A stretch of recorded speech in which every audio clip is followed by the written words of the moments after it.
Hello everyone, welcome to our class. आज की जो हमारी क्लास है वो है क्लास 6 के लिए नवोदय प्रवेश परीक्षा। और आज की इस वीडियो में हम आपको पढ़ाएंगे हिंदी के अनुच्छेद। इस प्रवेश परीक्षा में 4 हिंदी के अनुच्छेद आते हैं, जिसमें से आपको 20 प्रश्न करने होते हैं। प्रत्येक अनुच्छेद में से 5 प्रश्न होते हैं, ये 25 नंबर के। तो काफ़ी एक इम्पोर्टेंट टॉपिक है। जो भी बच्चे इस एग्ज़ाम को क्रैक करना चाहते हैं, नवोदय में प्रवेश लेना चाहते हैं, उनको इस हिंदी अनुच्छेद में से प्रश्नों को अच्छी तरह से छांटना आना चाहिए। तो आज की वीडियो में हम आपको 2 अनुच्छेद और उसमें से प्रश्नों को छांटना सिखाएंगे। इससे पहले भी हम 3 वीडियो बना चुके हैं, आप उन वीडियोस को भी जरूर देख लें। उनका लिंक मैंने वीडियो के डिस्क्रिप्शन में दे रखा है। तो वीडियो को शुरू करते हैं। शुरू करने से पहले अगर आपने अभी तक हमारे चैनल को सब्सक्राइब नहीं किया है तो चैनल को सब्सक्राइब कर लें, बेल आइकन को दबा लें और साथ ही साथ वीडियो को लाइक और शेयर भी जरूर कर दें। तो सबसे पहले हम वीडियो को शुरू करने से पहले बताते हैं कि अगर आपको अनुच्छेद के सही उत्तर देने हैं तो सबसे ज़रूरी है आपके लिए कि अनुच्छेद को ध्यानपूर्वक पढ़ें। जब तक आप ध्यानपूर्वक पढ़ेंगे नहीं तो आप उत्तरों को दे नहीं पाएंगे। अगर दे पाएंगे तो टाइम बहुत ज़्यादा लगेगा, जबकि इस प्रवेश परीक्षा में कम समय में हमें प्रश्नों को हल करना होता है।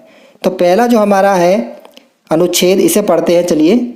एक जंगल में परिजात का एक पेड़ था। परिजात का कोई मुकाबला नहीं था। उसकी सुंदरता बेजोड़ थी। उसका रंग रूप निराला था। परिजात को भी अपने गुणों का पूरा पूरा पता था। नीले आसमान में सिर उठाए इस शान से खड़ा रहता मानो पेड़ों का सरताज हो। जब बहार के दिन आते तो परिजात अनगिनत नन्हे नन्हे फूलों से लद जाता। लगता मानो किसी ने आकाश से सारे तारे तोड़कर परिजात की शाखाओं पर टांग दिए हों। नन्हे फूलों से झिलमिलाता परिजात अब सुगंध भरी पराग जंगल में बिखेरता तो जंगल नंदन बन जाता। चुंबक की तरह परिजात सबको अपनी तरफ खींचता। जिसे देखो वह परिजात की तरफ भागता। आगे है, सतरंगी साले ओढ़े चटकीली तितलियां सहेलियों के साथ झुंड का झुंड बनाकर परिजात का श्रृंगार देखने आती और जाते जाते फूलों से खींचकर ढेरों पराग अपने साथ ले जाती। अब ये हमारा पैराग्राफ था, अनुच्छेद था, गद्यांश कुछ भी कह सकते हैं। परिजात नाम के वृक्ष के बारे में बताया गया है। अब इसी पर आधारित देखिए 5 प्रश्न है। पहला प्रश्न देखिए कितना सिंपल है। जंगल में किसका पेड़ था? उत्तर, परिजात का पेड़। दूसरा प्रश्न है, परिजात अपने आप को स्वयं क्या समझता था? वे समझता था अपने आप को पेड़ों का सरताज। ये अभी हमने पढ़ा है इसमें, और ऊपर की 2-3 लाइनों में ही है ये इसका उत्तर। अगला है, गद्यांश में प्रयुक्त शब्द पराग का समानार्थी क्या है? देखिए, समानार्थी का मतलब होता है इसका पर्यायवाची क्या है। इस पराग शब्द का ऐसा कौन सा शब्द है जो इसका मैच कर रहा है? तो देखिए, इसका जो इसमें से मैच कर रहा है शब्द वो है पुष्पराज। पुष्पराज इसका जो है वो मैचिंग शब्द है, समानार्थी शब्द है, पर्यायवाची शब्द है। अगला है हमारा 69वां, तितलियां जाते जाते फूलों से खींचकर ढेरों क्या ले जाती हैं? पराग। देखिए, सबसे लास्ट में दिया हुआ है, मैं आपको दिखा भी देता हूँ कि इसके उत्तर आपको ही मिलेंगे। देखिए यहाँ पर दिया हुआ है, फूलों से खींचकर ढेरों पराग अपने साथ ले जाते कौन? तितलियां।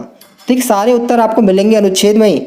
अगर आप एक बार ध्यान से पढ़ लेंगे तो फटाफट उत्तर दे देंगे, वरना आप उत्तर देने में आपको टाइम लगेगा। दे तो आप तब भी देंगे अगर पढ़ लेंगे तो इसे।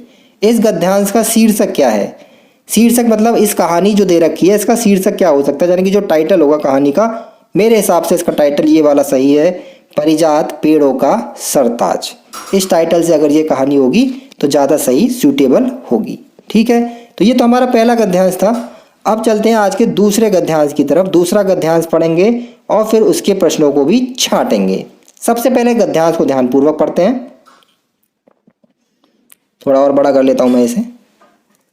जी हाँ, अब पढ़ते हैं। हेमा अपने बिस्तर पर लेटी अपने कमरे की छत पर लगे तारों को एकटक देख रही थी। वह खिन्न थी क्योंकि कोई भी कपड़ा उस पर फिट नहीं लग रहा था। उसने उन्हें एक एक कर दोबारा पहना, किंतु वे या तो बहुत तंग थे या छोटे। तंग मतलब टाइट। एक अलमारी कपड़ों से भरी हुई, किंतु वह उनमें से एक भी नहीं पहन सकती। तब उसे विचार आया, उसकी आंखों में चमक आ गई। क्यों आ गई चमक? वो पढ़ते हैं। उसकी आंखों में चमक आ गई। वह माँ के कमरे की ओर भागी। उसने कहा, माँ मुझे नए कपड़े चाहिए, किंतु तभी जब मैं अपने सारे पुराने कपड़े दान कर दूं। अब अधिक कपड़े संग्रह करने की आवश्यकता नहीं। उसकी माँ मुस्कुराई और उसे गले लगा लिया। उसकी लड़की दयालु थी। अब चलते हैं इसके प्रश्नों की तरफ। छोटा सा पैराग्राफ है देखिए, और इसके प्रश्न देखिए क्या है। पहला प्रश्न है हमारा, हेमा अपने बिस्तर पर लेटी थी क्योंकि वह थक गई थी, तारे देखना पसंद करती थी, सोच रही थी क्या पहना जाए, आलसी लड़की थी, वह सोच रही थी कि क्या पहना जाए। अब चलते हैं दूसरे प्रश्न की तरफ। दूसरा प्रश्न है हमारा, वह कोई भी कपड़ा नहीं पहन सकी क्योंकि वे फैशन के अनुसार नहीं थे, वे बहुत रंगीन थे, उसे पता नहीं था क्या पहनना है, कपड़े उसे फिट नहीं बैठे। तो देखिए क्यों नहीं पहने थे, क्योंकि उसे कपड़े फिट नहीं बैठे थे, कपड़े उसके छोटे थे और तंग थे। अगला चलते हैं, संग्रह का समानार्थी शब्द क्या है। देखिए संग्रह मतलब इकट्ठा करना किसी भी चीज को, समानार्थी का मतलब पर्यायवाची। तो इसका जो सूटेबल उत्तर होगा वो होगा हमारा इकट्ठा करना। अगला है चौथा मतलब, हेमा कैसी है, लालची है, दानी है, स्वार्थी है, कृपण है। तो हेमा अपने कपड़ों को दान करना चाहती है, तो वो कैसी है, दानी लड़की है। अगला है लास्ट वाला हमारा, दान करना का विपरीतार्थक है। विपरीतार्थक का मतलब विलोम शब्द। देखिए विलोम शब्द पर्यायवाची शब्द आपने पढ़े हैं, लेकिन यहाँ पर थोड़ा चेंज कर देते हैं। पर्यायवाची को कह देते हैं समानार्थी, विलोम शब्द को कह देते हैं विपरीतार्थक। तो इसका दान करना का विपरीतार्थक शब्द क्या होगा, इसका उल्टा क्या होगा, दान करना का उल्टा होगा हमारा लेना। दान करना मतलब देना होता है किसी को, और लेना होगा इसका विपरीतार्थक यानी कि उल्टा शब्द। तो इसका उत्तर होगा हमारा बी वाला। तो आज की वीडियो में हमने आपको ये 2 गद्यांश अनुच्छेदों में से प्रश्नों को छांटना सिखाया है। उम्मीद है आपको समझ में आया होगा। आप इसकी प्रैक्टिस कीजिए और इस तरह से प्रैक्टिस कीजिए कि आप पेपर में से बहुत ही कम समय में प्रश्नों को छांट पाएं। तो आज की वीडियो यही खत्म होती है। वीडियो को लाइक कर देना, शेयर कर देना, चैनल को सब्सक्राइब कर देना। धन्यवाद।